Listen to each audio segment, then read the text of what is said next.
She pressed her trembling hand against the cold glass of the toy store window, her infant's tiny fingers stretching toward a dazzling carousel of brightly colored toys, until a sleek black car pulled up, and a calm voice promised every toy within reach. Jessica Davis stood shivering, not entirely from the evening chill, but from the deep, hollow ache of want. Her infant son, nestled against her chest in a worn carrier, pressed his small, chubby hand flat against the toy store's window. Beyond the glass, a world of impossible color and light beckoned. A vibrant red train chugged along a miniature track, plastic animals stood frozen in a silent menagerie, and a mountain of plush bears seemed to watch them with vacant, stitched-on smiles. Her own purse, a cracked vinyl thing, hung limp and weightless against her hip. A well-dressed couple bustled past, their arms laden with glossy shopping bags, their laughter echoing briefly before being swallowed by the street's ambient noise. They didn't offer her a second glance. It was as if she and her child were ghosts, haunting the edges of a world they could see but never touch. The baby whimpered, his tiny fingers tapping impatiently on the cold, unyielding barrier separating him from his desires. The object of his intense focus was a musical carousel. It was a symphony of polished wood and painted horses, each one frozen mid-gallop. When a button was pressed by a store employee, it would light up and play a tinkling, cheerful melody that felt like a mockery of their situation. Jessica's baby didn't know about money or poverty. He only knew the pure, undiluted desire for the beautiful spinning thing. His small body strained against the confines of the carrier, a low gurgle of frustration building in his throat. Jessica's heart fractured with each tiny, desperate sound. He's just a baby, she thought, her own breath misting on the glass. He doesn't understand why I can't just walk in and get it for him. The injustice of it felt like a physical weight pressing down on her, heavier than the child she carried. Before we continue with the story, be sure to let us know where you're watching from and what time it is in the comments. We love learning about our viewers. Now let's get back to the story. Her hand automatically went to the clasp of her purse, a pointless, reflexive gesture. She knew what was inside: a crumpled tissue, a single lonely house key, and a grocery receipt from 2 weeks ago listing items she could no longer afford. There were no bills, not even a stray coin to offer a glimmer of false hope. The emptiness of the purse mirrored the gnawing void in her stomach. She had given her son the last of the mashed bananas that morning, her own hunger a dull, familiar companion. Now his unhappiness was a far sharper pain. She tried to distract him, whispering soft, meaningless words and gently rocking him, but his eyes remained locked on the carousel, his desire absolute and unwavering. The fluorescent lights of the store cast a harsh glare, illuminating the fine lines of worry etched around her young eyes. Another family, a mother and 2 boisterous children, exited the store, the automatic doors sliding open with a soft whoosh of warm, plastic-scented air. The children were clutching new action figures, their faces alight with triumph. The mother shot Jessica a quick, pitying look before hurrying her children away, her expression a mixture of discomfort and relief. Jessica felt her face flush with a hot wave of shame. She wanted to shrink away, to disappear into the concrete, but her son's escalating fuss rooted her to the spot. His soft whimpers were beginning to build in volume, attracting fleeting, annoyed glances from other pedestrians. "Please, please don't cry," she pleaded silently, her own eyes stinging. "I can't bear it if you cry here." The thought of his heartbreak, so raw and public, was more than she could handle.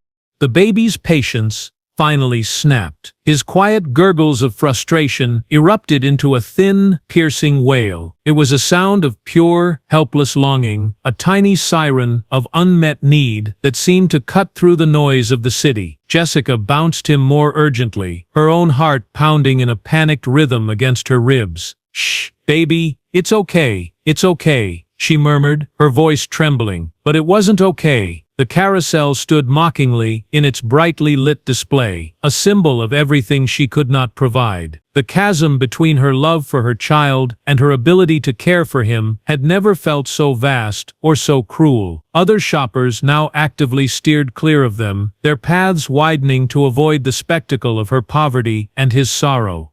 She felt utterly alone, an island of despair in a sea of indifference. The baby's cries grew more frantic, his small body rigid with distress. He didn't want comfort, he wanted the toy.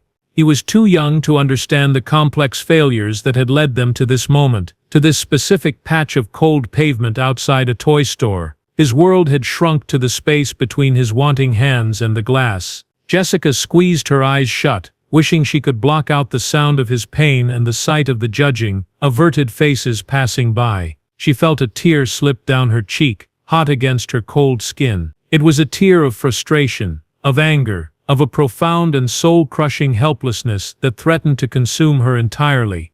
The baby's cries were unrelenting now, echoing in the cavernous space between the tall buildings. Each sob was a fresh accusation. "Why can't you give me this one simple thing?" She could almost hear the words in his desperate wails. Jessica leaned her forehead against the cool glass, the smooth surface, a stark contrast to the turmoil raging within her. The reflection that stared back was a stranger, a pale, haunted-looking young woman with fear in her eyes, clutching a screaming infant. The vibrant colors of the toy display swirled behind her reflection, a cruel backdrop to their muted, gray existence. The chattering of passers-by, the distant wail of a siren, it all faded into a dull roar, secondary to her son's immediate, overwhelming grief. She fumbled inside her coat pocket, her fingers searching for anything that might pacify him. A stray pacifier, a forgotten rattle. She found nothing. Her pockets were as empty as her purse. The baby's cry hitched, and he drew in a great, shuddering breath, preparing for another onslaught. The sound was heartbreakingly loud, in the relative quiet of the storefront. A woman walking a small dog glanced over, her brow furrowed in annoyance, before she tugged on the leash and hurried past, disappearing around the corner. Jessica felt a surge of defiant anger. "Don't look at me like that." She wanted to scream, "You don't know anything about me." But the words died in her throat, choked by despair. The sheer exhaustion of the past few months suddenly crashed down on her. The sleepless nights, the skipped meals, the constant, grinding worry, it all culminated in this one moment of public failure. Her shoulders slumped in defeat. She couldn't do this anymore. She couldn't stand here and let her baby cry for a world she couldn't give him. She had to move, to go somewhere, anywhere else. But as she pushed herself away from the window, a new sound pierced the air, sharp and distinct from the city's usual symphony. It was a low, powerful thrum, a sound of expensive machinery and quiet authority. It grew steadily, purposefully louder, pulling her attention away from the window display. Her baby's cries seemed to falter for a second, as if he too registered the new sound intruding upon his sorrow. Jessica turned her head, her tear-filled eyes scanning the street. The sound was getting closer, a deep and resonant hum that was impossible to ignore. It was not the hurried whine of a passing taxi or the rumble of a city bus. This was something different, something that commanded the space around it. The sound seemed to vibrate through the soles of her worn boots, a physical presence announcing its arrival before it was even seen. Her infant's cry cut through the noisy silence as the distant hum of an engine grew louder. The source of the hum, a sleek black sedan, glided to a silent stop at the curb. Its paint was so polished, it reflected the toy store's lights like a dark, distorted mirror. The windows were tinted, rendering its occupants invisible and imbuing the vehicle with an aura of detached power. Jessica instinctively took a half-step back, pulling her baby closer as if to shield him from its imposing presence. For a moment, nothing happened. The car simply sat there, its engine a barely audible purr, an island of profound stillness amidst the city's relentless motion. The other pedestrians seemed to notice it too, their hurried paces slowed, their gazes drawn to the expensive machine that had so quietly interrupted the evening's rhythm. The baby's cries had softened to hiccuping sobs, his attention momentarily captured by the unexpected arrival. Inside the car, a man sat in the plush leather of the back seat, his gaze fixed on the scene outside his window. He had been reviewing quarterly reports on a tablet, his mind occupied with profit margins and market projections. The driver had slowed the car in traffic when the sound of the infant's piercing cry had cut through the vehicle's soundproofed interior. The man had looked up from his screen, his eyes first landing on the brightly lit storefront of Wonderland Toys. Then he saw her. He saw the slump of her shoulders, the way she pressed her forehead against the glass, and the tiny, desperate hand of the baby, reaching for something it could not have. He saw the other shoppers hurrying past, their indifference a tangible force. He watched for no more than 30 seconds. He saw a woman tug her child away from the crying baby. He saw Jessica's reflexive, hopeless check of her empty purse. The entire story played out for him in that short, silent observation. It was a narrative he understood not through personal experience, but through a deep, unshakable sense of empathy he rarely allowed himself to show. He felt a sudden, sharp pang of something he couldn't immediately name, not pity, but a powerful sense of injustice. He lowered his tablet onto the seat beside him, the screen glowing with abandoned spreadsheets. Without a word to his driver, he made a decision. It was not a calculated choice, but an immediate gut-level response to the raw display of human need he was witnessing. His hand reached for the door handle. The driver, sensing the shift, remained perfectly still. The CEO pushed the heavy door open, and the sounds of the city rushed in, the distant traffic, the murmur of voices, and the baby's renewed, heartbroken sobs. A single polished black shoe, costing more than Jessica had seen in a year, met the pavement. He emerged from the vehicle not with a flourish, but with a quiet, deliberate motion. He was tall, dressed in a perfectly tailored charcoal suit that spoke of boardrooms and immense wealth. He stood for a moment, his calm eyes taking in the scene directly now, without the filter of tinted glass. The cold air did not seem to affect him. His focus was entirely on the young woman and her child. Jessica flinched as the car door opened, her body tensing for a confrontation. She expected a security guard, or perhaps an angry store owner, coming to tell her to move along, to take her unsightly poverty and sorrow somewhere else. Her mind raced with panicked apologies. "I'm sorry, we're just leaving," she thought, the words a frantic script in her head. But the man who emerged was not what she expected. He wasn't angry or impatient. He simply stood there, a figure of quiet authority. His presence was so commanding that the people who had been ignoring her now stopped to stare openly, their curiosity overriding their previous indifference. They sensed that something was about to happen. The CEO's gaze was direct, yet gentle. It swept past the gawking onlookers and settled on Jessica. He didn't smile, nor did he frown. His expression was one of serene resolve. He took a single, purposeful step toward the store, his path taking him directly past her. For a fleeting second, their eyes met. In his, she saw not judgment, not pity, but something that looked like recognition. It was a look that seemed to acknowledge her entire struggle in a single, silent moment. She held her breath, her son's cries momentarily forgotten, as this stranger's quiet intensity filled the space around them. The world seemed to slow down, the background noise fading into a low hum. He did not stop to speak to her. Instead, he continued past her and walked directly toward the entrance of Wonderland Toys. The automatic glass doors slid open to admit him, their motion soundless. He stepped inside, disappearing for a moment into the overwhelming brightness of the store's interior. Jessica stared after him, confused. Who was this man? Why had he stopped? The small crowd of onlookers murmured among themselves, their whispers like the rustling of dry leaves. "Who is that?" someone asked. "Must be someone important," another replied, their voice tinged with awe. Jessica just stood there, clutching her baby, a new feeling beginning to bubble up through her despair, a fragile, uncertain flicker of hope. Inside the store, the CEO walked directly to the front counter. The store manager, a harried-looking man in a branded polo shirt, looked up, his expression shifting from annoyance at the crying outside to surprise at the sight of the immaculately dressed man before him. "Can I help you, sir?" the manager asked, His voice suddenly polite and attentive. The CEO did not glance at the merchandise or the price tags. His eyes scanned the vast, colorful expanse of the store, from the shelves of board games to the aisles of dolls and remote-controlled cars. He took in the sheer volume of it all, the overwhelming abundance of joy packaged in cardboard and plastic.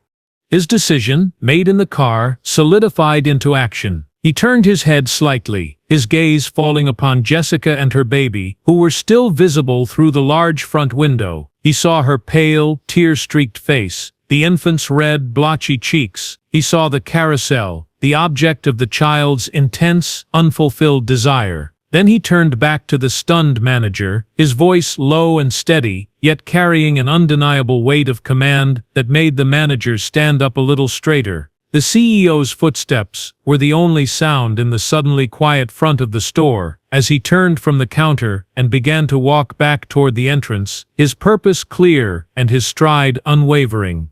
Jessica watched the man's silhouette move back toward the glass doors, her heart hammered against her ribs. What was he doing? Was he coming back to tell them to leave? The fear returned, cold and sharp, eclipsing the momentary flicker of hope. The onlookers leaned in, their collective attention focused on the unfolding drama. The baby in her arms had finally cried himself into a state of exhausted, hiccuping silence, his small head now resting against her shoulder. The glass doors of the toy store began to slide open once more, and Jessica braced herself for whatever was to come as the CEO's decisive footsteps approached from the store's entrance. The man stepped out onto the pavement, the bright lights of the store silhouetting him against the dark evening. He stopped directly in front of Jessica, his calm presence creating a small bubble of silence around them. He looked at her, his eyes holding a profound kindness that instantly disarmed her fear. "Ma'am," he said, his voice quiet but clear, carrying easily in the stillness. "Please, don't stand out here in the cold. Come inside." He didn't wait for an answer, but gestured toward the open doors of Wonderland Toys. Jessica stood frozen for a second, unable to process the invitation. It was so simple, so direct, yet it felt like a lifeline thrown into a churning sea. She clutched her baby tighter and after a moment of stunned hesitation, took a tentative step forward, crossing the threshold from the cold street into the warm, brightly lit store. As she stepped inside, the CEO turned to the store manager, who had followed him to the doorway, his face a mask of utter confusion. The few remaining shoppers in the store had stopped what they were doing, their attention now fully captured by the scene at the front. "I'll take it," the CEO said, his voice resonating with an authority that left no room for questions. The manager blinked. "Excuse me, sir. Take what? The carousel?" The CEO gave a small, almost imperceptible shake of his head. He swept his arm out in a gesture that encompassed the entire store. "All of it," he clarified, his tone simple and factual. "I'm buying the entire inventory. Every toy, every game, every doll. Ring it up." A collective gasp rippled through the onlookers. The manager's jaw hung open, his eyes wide with disbelief. "The whole store," he stammered, looking around at the thousands of items lining the shelves as if seeing them for the first time. "Sir, that's impossible."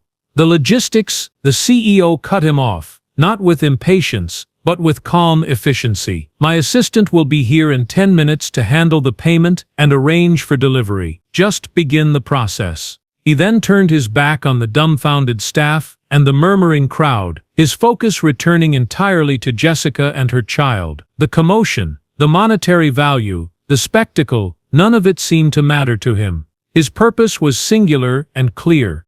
He walked over to the carousel display that had caused so much heartbreak just minutes before. With a gentle hand, he picked up the very toy her son had been reaching for. He pressed the small button on its base, and the tinkling, cheerful melody filled the air. The painted horses began their slow, magical dance. He turned and approached Jessica, his movements unhurried. Her son, who had been quiet against her shoulder, lifted his head. His eyes, wide and still shimmering with tears, locked onto the spinning toy. The CEO held it out, not to the baby, but to her. "This, I believe, is for your son," he said softly. Jessica's hands trembled as she took it from him.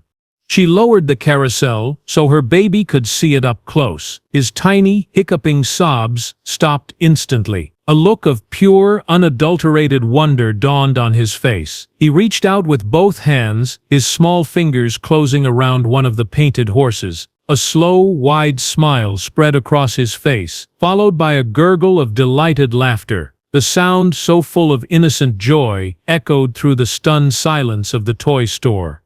It was the most beautiful sound Jessica had ever heard. Tears began to stream down her face again, but this time they were not tears of shame or despair. They were tears of overwhelming, incomprehensible relief. She looked at the CEO, her mouth opening and closing, but the only words she could manage were a choked, "Thank you."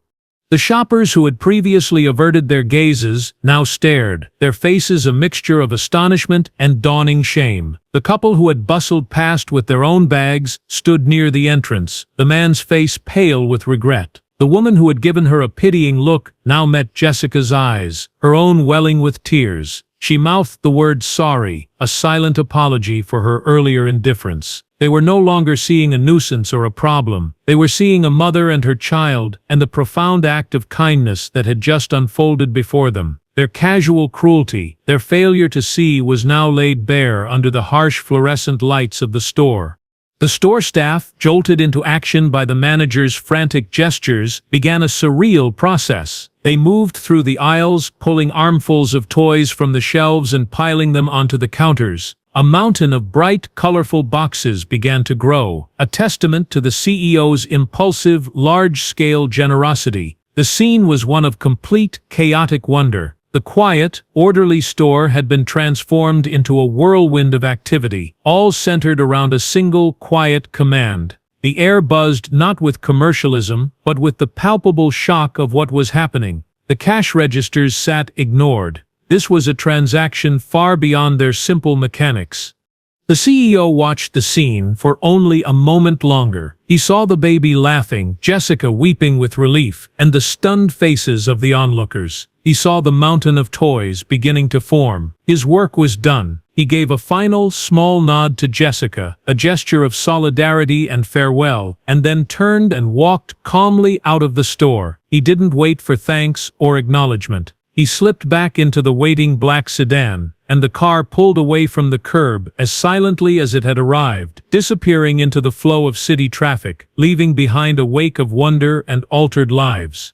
Jessica stood frozen in the middle of Wonderland Toys, her son clutching his new carousel, his happy gurgles the only sound that truly mattered.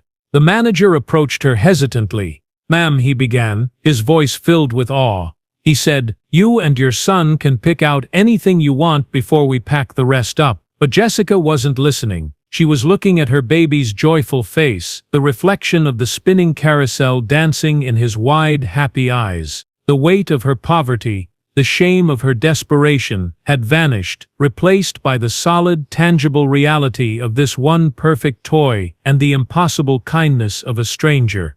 She sank onto a small stool near the counter, completely overwhelmed. All around her, a kingdom of toys was being dismantled, all of it technically theirs, yet none of it mattered as much as the single one in her hands.